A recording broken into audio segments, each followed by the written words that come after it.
Good morning, good afternoon, or good evening, depending on where you are in the world. This is Boxing's Psychology, and this week we talk the fight at Sellers Park, or the fights at Sellers Park, and we will go over to the MGM Grand for the top of the bill, so to speak. So yeah, in Crystal Palace over the weekend, there was a Richard Riakpa and Callum Billum Smith rematch for the cruiserweight world title that was heading the bill. But there were a few undercards that I just want to touch on before we go over to the MGM and get down to business in Las Vegas, right? But there was the eight rounder um, fight between Dan Aziz and Vojsep. I'm gonna mash up the man's name. But yeah, it was a light heavyweight fight. It was an eight rounder. I wondered why Dan Aziz had taken an eight rounder, considering that he just, in his last fight had fought for a title, right? Against Joshua Buatsi.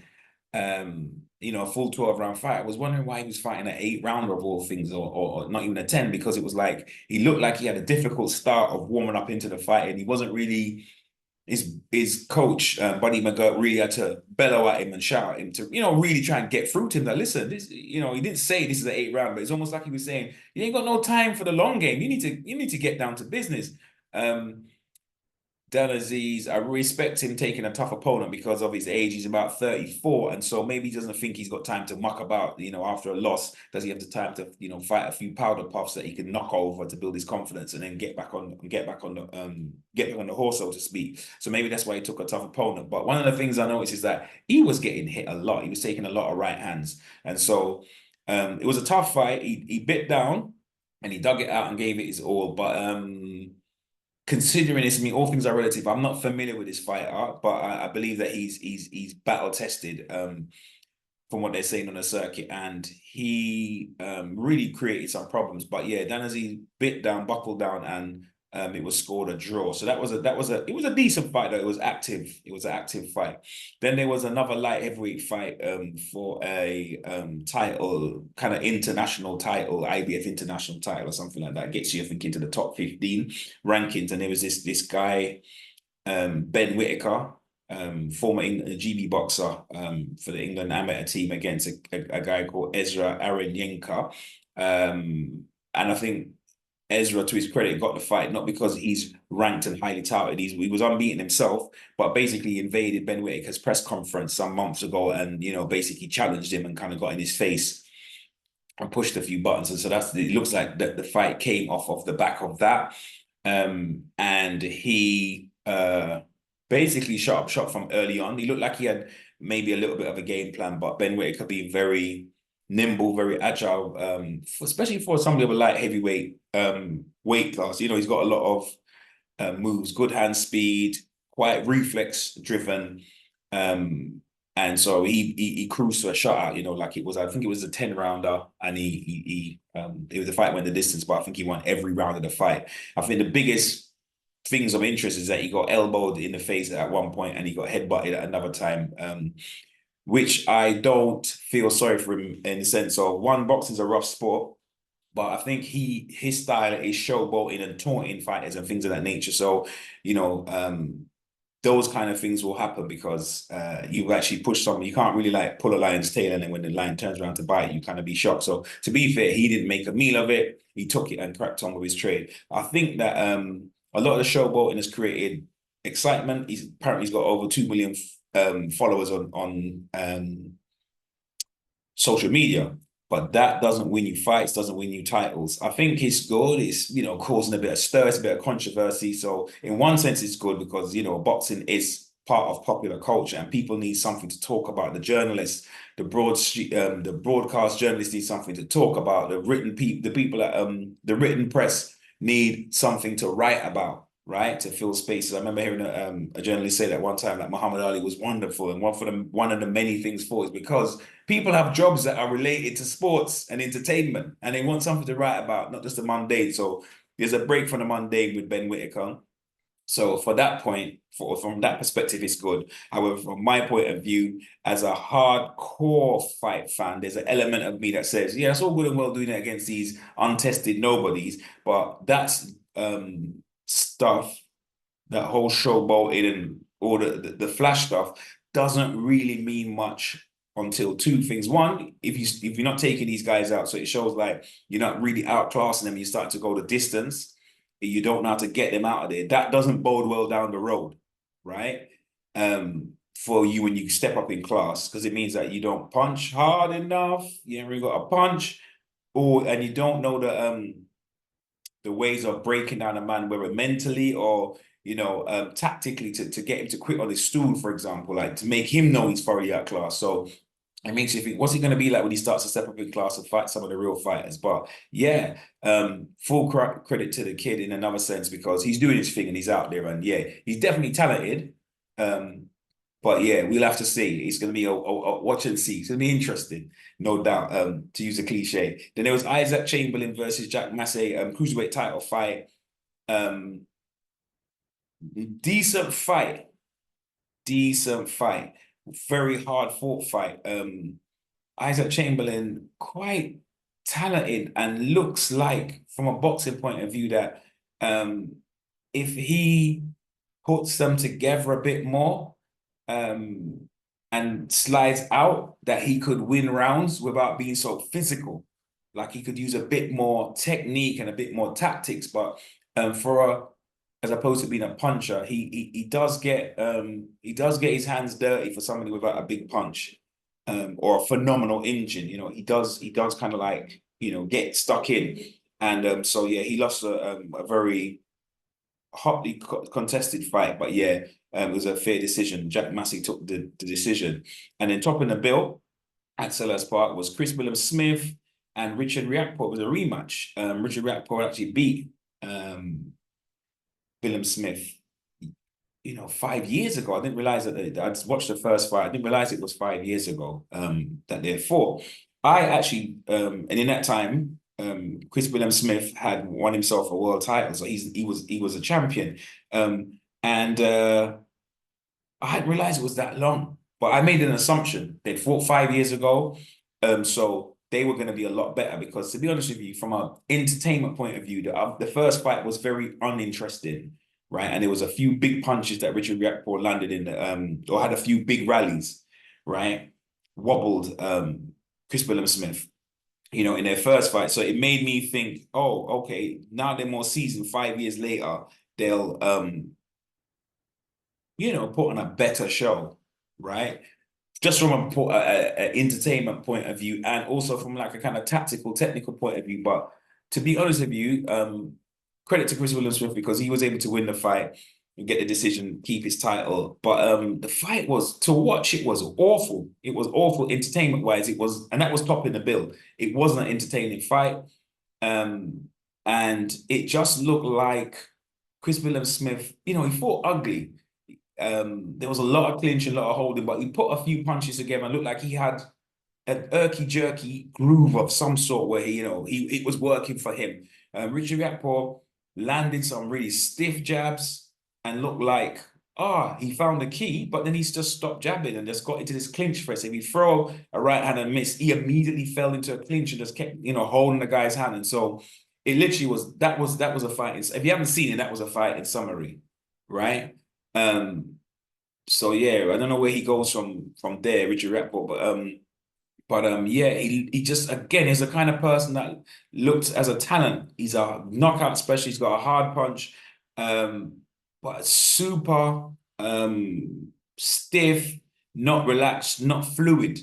And he just looks like if he was to use a bit more footwork and thinking, to use his long punches, use those long levers to, shoot his punches, his danger punches, his jabs and his long right hand. And if they miss, step to the side, learn how to step out without getting into this hug up situation, this grabbing situation, because it looks like it's strength sapping, makes the fight ugly, and it's hard to build a rhythm. The fighter can't really get a groove because every other swing is a hug, and the referee's working as hard as the fighters. Those fights aren't good to watch. So yeah, he did retain, Chris Williams retains his title fair and square. There was nothing controversial about it. It was just in an unentertaining fight. But yeah, we go over to Las Vegas to the MGM, celebrating 100 years of fight night. Not 100 years, excuse me, 100 fight nights. So Mike Tyson, Felix Tito Trinidad, Oscar De La Hoya, Julio Cesar Chavez, the dons of yesteryear. I fought at the MGM Grand, and yeah, so it was 100 nights or fight night, so to speak. And topping the bill was Gervonta Tank Davis and Frank the Ghost Martin. And it was a decent. No, that's no. I wouldn't say decent fight. It was a wicked fight. It was a very very good fight, very competitive fight. Gervonta Davis, son of Baltimore, 29 years old, now up to 30 wins and 28 knockouts, and defended his WBA Lightweight Championship. Yes, he's a multi-division champion. Some of the pedantic, some of the boxing fanatics will say technically he hasn't won full world title fights. Full world titles. There's so many belts around these days, but he hasn't won the full version of the world title in all three weight classes. Yeah, but he has definitely won titles in three different weight classes, titles, right? So if they want to market him that way as a multi-weight division champion, then I mean, it is what it is, right? He is to some degree considered the face of boxing. For those of you that are not boxing aficionados, they have the mythological pound for pound, meaning a guy in whatever weight class it is, but he's performing the best. There's an assumption that if he were, another size bigger, he could beat anybody based on his skill set, his punching power, his speed, his ring generalship, and all things of that nature. There are three people in the picture at the moment for that. Inoue, the Japanese monster, in very light weight division. I think he's near bantamweight or something like that. He's considered by some as a undisputed champion in the four belt era, as the pound for pound best fighter in the world. And some people would say the former undisputed welterweight champion Terence Crawford is the number one pound for pound. And some people say in the four belt era, Alexander Usyk, after defeating Tyson Fury and becoming the heavyweight champion, undisputed heavyweight champion in four belt era, is the undisputed. So most people would say amongst them it's between those three gentlemen that are the either one of those can be given that mythological title of the pound for pound best fighter in the world. But we put Tank in another category because of his level of entertainment, because of his level of excitement, because he's an anomaly in a sense of somebody from the lower weight classes. 130 pounds, 135 pounds is lightweight, which is what they fought at on Saturday night.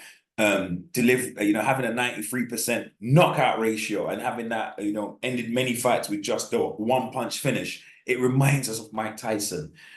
So he is what's considered the main attraction on the face of boxing, in the sense that he's the one that gets the stars coming out. He's the one that gets the people from the entertainment world, right, coming out to the fights, and that his fights are not just a boxing fight, but they're like an event of sort from the African American community. So he's seen as doing it for the culture.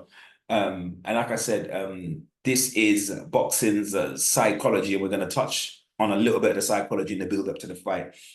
So Frank the Ghost Martin had a sparring session with Davis, and there was a debate. I mean, it's a moot point now, right? It doesn't matter what really happened in the sparring session, because sparring, but it's almost like it was, to me, the subliminal marketing to the fight, right? The promoters are using some of the psychology now, because there was all this discussion about what really happened, and did Frank use a wobble? Did he hit Gervonta and buckle him in the sparring session? And Gervonta saying, "No, I got the better of him, and he was grabbing me like a Greco-Roman wrestler." And so there's this back and forth. But there was, while unbeaten, right? Frank Martin was unbeaten, 18 wins, 12 KO. So it looks like he's got a decent cracker. He got people to quit on their stool or whatever it took to get them out of there. Right? But it was less talk about his accomplishments, because he never fought at that level before. But yes, he was known for being athletic, known for being quite skillful, known for being not necessarily explosive, but somebody that had that sharpness about him, that was going to be able to present problems in the fight. And so, yeah, there was an interesting build-up. But they was using this almost like this boxing session, this sparring session became almost like the marketing point for you to think, well, what's going to happen in the fight? If he could do that in sparring to Tank, what's he going to do in a real fight?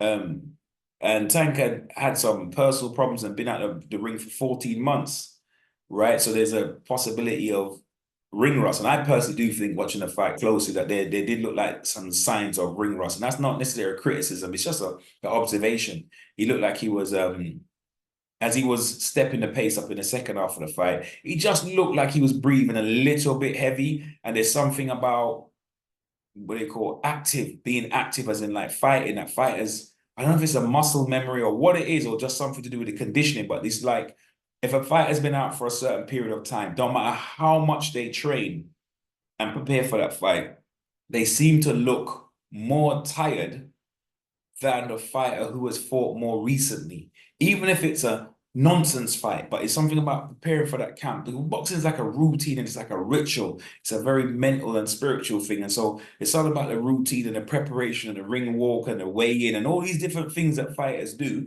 If they do it within a short, closer period of time, they seem to perform more at their optimum. You notice that with AJ, when he's fighting once a year and all this and this type of thing, he looks a certain way on his comeback trail. But then when he started to fight more often, he seems to start to look like the old AJ, as in like the putting the shots together and looking more savage and ending fights in brutal fashion like he used to, right? And so there's it's something about just staying active. But ring rust or ring rust not, he put on a very impressive performance. Yeah, so let's talk a little bit about the build before we get to the fight, though. Yeah, so there were a few mind games that were being played, and I think it manifested itself in a ring, in a kind of spoke it into existence, where it was always Gervonta pressing the action and Frank Martin reacting. So Gervonta saying, "Hey man, you from the suburbs, man. You're trash. You're from the suburbs." And Devon and Frank Martin having to respond that he isn't, as if it's a kind of crime of some sort, or it's some kind of deficiency. You'd think if you're from the suburbs, nice neighborhood, isn't that okay? But in the context of professional fighting, and more importantly, not just a professional fighting, but with two African American athletes, it's a bit of a stigma. It's a bit of a subliminal one. It's a bit of an implicit, like, you ain't built like that. You're not really strong. When the going gets tough, you don't know what a hard life is like. So you're not going to be able to bite down on your gumshoe, which is actually garbage, really, right? But in mind games, it could make somebody think that. But there have been impressive world champions who didn't come from the most poorest segments of society. Most top boxers generally do. And if you do search the history of professional boxing under the Queensberry rules, you will find that the vast majority of world champions and elite fighters came from more underprivileged, right, and underclass type of backgrounds and situations. You'll find out that that's true, but that doesn't in and of itself say anything. You know what I mean? There's been gentlemen, Jeff, and there's been some boxers from different classes that have made an impact. So it's not impossible. But getting back to the point, Gervonta is trying to play mind games and trying to push his button and put self-doubt in his head. You trash, man. You're not built like that. And then a couple nights ago, when they were doing their last press conference, the fact that Gervonta could, make a fake lunge to feint, right? And get Frank to flinch in a certain way where he looked like he was, made him afraid, or, and then laugh in his face and then turn his back and walk off without any reprisal or repercussion, or, he didn't even grab him and put his hand around his neck, or there was no tussle. He did that. These are all mind games. This is a boxer trying to find his way. How can I put my if I can put my foot in the door, I can get the rest of my shoulder through it, my head through it, I can get my body through. So he's like getting into his mind. And yeah, that was quite significant as well. But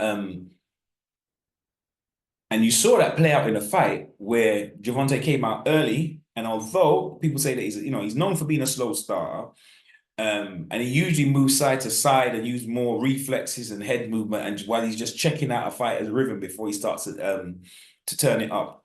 But what he did is he just walked more or less, there was, fencing with their jabs for a bit. And then he just started to just walk towards Martin from extremely early in the fight with his guard high, just catching the punches on his gloves, but making Martin work. And I think what was significant is that he was using a step and a feint every now and then. And like when he got him to really react, I seen him laugh one time, like again, because this is about the mind. So Frank Martin was doing well, landed some good shots. Nothing super significant as if he was like the ring general, but he was, pipping certain rounds because he was putting shots together well or, responding well. But he was always in a reactionary and a responding mode. And then I think it's like, to use the metaphor, like if you drop a frog in boiling water, they'll jump back out the water.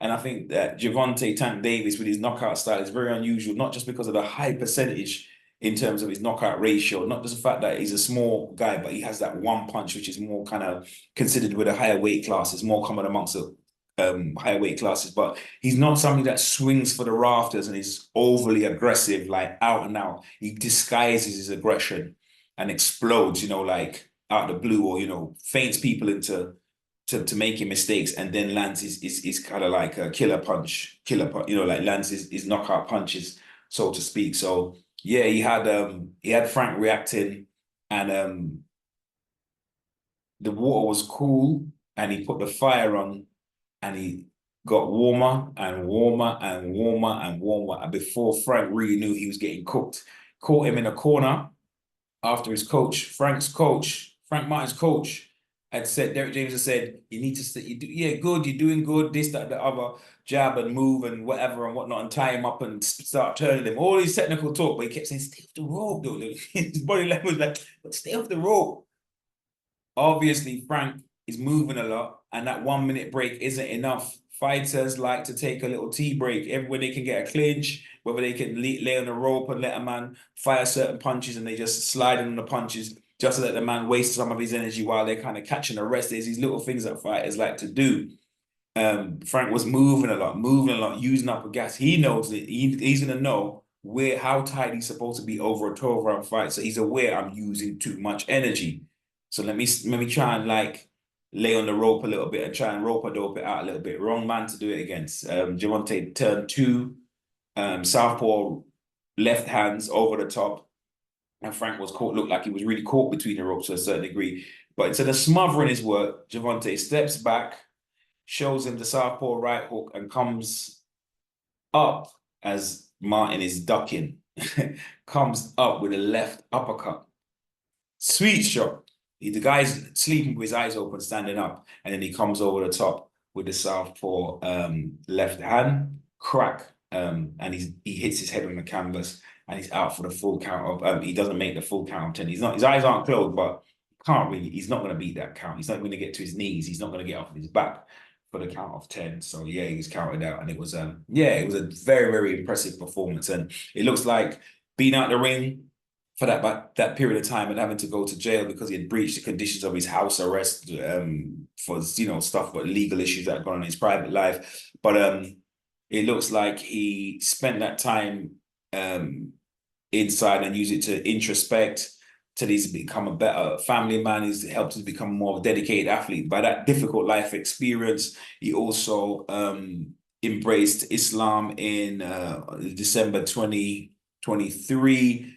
And is learning about his newfound religion, and it's also helped him to develop. He said that he found the fasting of Ramadan easy because obviously as an athlete, as a boxer, and we have to make weight, they're used to having to have certain discipline around food. But it looks like I've seen him struggle to make weight before, and this time he was a pound and a quarter under the weight limit or whatever before, where he's lost titles on the scale where he didn't lose a fight, but they couldn't fight for the title. They stripped him of his title because he came in too heavy. So when he was younger, he didn't have that discipline, but it looks like he's grown in different ways. And it's going to be interesting to watch this guy's career because he's a Mayweather prodigy, but he and Mayweather seem to be in some sort of hot water. It looks like they've kind of parted company on a business level. And it looks like he's still got good people, as in people that know the business behind him. Still managed by Al Heyman, that Harvard graduate of economics, who is a manager and a kind of mysterious figure because he doesn't give interviews and he doesn't, take photos and stuff, things of that nature. So he kind of like, I nearly said rules from the shadows, but he manages from the shadows. So he's still under his management, under that management bracket. So I'm sure he's with good people. I've seen with his press agent. I can't remember the lady's name, but she's super experienced, and I don't think she comes cheap. So he's doing more of his talking now. Mayweather's more out of the picture. He's, like doing his thing. He's a grown man in front of the camera, building his portfolio. But the thing what makes him the face of boxing, it isn't about necessarily because there's a difference. I'm going to make a distinction for those of you might not be hardcore boxing fans, but what the hardcore boxing fans look for is who is a pound for pound number one, who's won the most titles in different weight classes, or who's unified the different governing bodies to become the undisputed. These are the kind of things that will make you the pound for pound, right? Meaning that amongst the hardcore boxing fans, we say that's the number one guy, regardless of his size, whatever weight class. He's the number one guy, or this is the number one guy, right? So at the moment, the dispute is between whether it's Terence Crawford, whether it's the Japanese monster Inoue, or whether it's Alexander Usyk. But in terms of popular culture, the face of boxing, doing it for the culture, yeah, boxing's number one attraction, right? That's usually the guy that gives knockouts with one punch that can end the fight at any moment. You have to say, yeah, without a shadow of a doubt, Gervonta Tank Davis is that guy, the face of boxing. So that means a guy that, because it's a sport and it's capitalism, right? So people pay, you know what I'm saying? People pay based on excitement and entertainment factor as well, right? So it is good to have titles. Those help your portfolio, but it isn't just because you've won the most titles that you be the highest paid athlete necessarily, because there are people that can do that are capable, that are competent, right? Professionals, but their style of fighting isn't the most entertaining. And so for that reason, they are rewarded, but not as much. They're not economically rewarded as much as those who can create that excitement. And that's why you have people like Mike Tyson, their heyday, creating a kind of myth, right? Because of the kind of intensity and, the imagination, right? The dark side that they brought, they bring a certain energy to the ring. And only if they said, I guess the word we would use is je ne sais quoi, or X factor. Certain fighters have it. Some have it because they're articulate, they're controversial, their fight style is like unique, and they bring different things to the table. So, like for example, Muhammad Ali wasn't necessarily a knockout specialist, but he was a very controversial, very outspoken, super competitive, a super athlete. And he was willing to fight those guys who had the one punch knockout and make mockery of them or defeat them, but in a fashion that was exciting, that they were interesting fights, they were entertaining fights. He was in exciting fights. So it's not to say that Tank Davis can't become on the pound for pound list the number one if he starts to win various titles and he challenges people like Stevenson or Lomachenko and beats these guys like that. He will go up in the pound for pound, but he's in the pound for pound rankings. But would he make the top at this moment in time? That wouldn't be fair. But potentially, because of the skills that he's got and because he has that secret weapon, and the way they use it in a unique fashion. Yeah, he could be. He could potentially, he could be. And this, I think for him, the only thing my criticism of Al Ayman is that like the PBC fighters under his banner, sometimes they're out the ring for long. I know with Tank, it was to do with his personal issues and having to go to jail, etc., etc. So that messed up his schedule. But yeah, some of the PBC fighters that have been under and Al Ayman's banner, there've been times where these guys are out for 14 and 15 months, and like we need our champions. And for their athletic performance, right? For optimum performance, these guys need to be fighting twice a year or 3 times a year. Yeah, if you have a super tough fight, a demanding fight, you might have a longer break than normal because it's taxing on the body, right? And doing hard training camps, especially for the fighters as they get older. But no, these guys like Tank that's still in his 20s, just barely turning 30 this year. No, these guys need to be still fighting like 3 times a year, to stay sharp, right? And to improve upon their craft. So yeah, that's my only criticism of the PBC banner and Al Heyman. but nothing else in the terms of like some of the, you know, negative insinuations. But I think it's a lot of people, his affiliation to Mayweather, you know, Mayweather's a kind of Marmite guy, you either love him or hate him. And so maybe there's that affiliation as well. But yeah, just want to say well done, and you know, come again to Frank Martin. Yeah, he is a good athlete. He's a decent boxer. I can see him winning a world. Depends how he comes back, how much that defeat affected him physically and mentally. But I could see him coming again and doing something in the sport. But it's just not his time right now. He has to remember that, you know, these things take time, man. And like even the youth that he fought, the young man that he fought in Tank Davis had, I think it's 251 fights, lost 5. You know, started boxing at what was it, 8 years old, and it's in training, and it's started having fights from 9 years old. So you see this. I'll say that you see this, the difference between those fighters that start in their late teens, for example. They might have a special gift and be advanced in the athleticism. So they kind of try to do like a conversion, you know, they convert over into boxing, and they have some, you know, quite remarkable or impressive success at a certain level. But then when it really comes down to it, there is no shortcuts in this game. The really top elite fighters, and especially in the lower weight classes where skills, right, where the technical aspects, right, are much more relevant. Yeah, you know, it shows up. You know, I'm trying to say to you, it really shows up.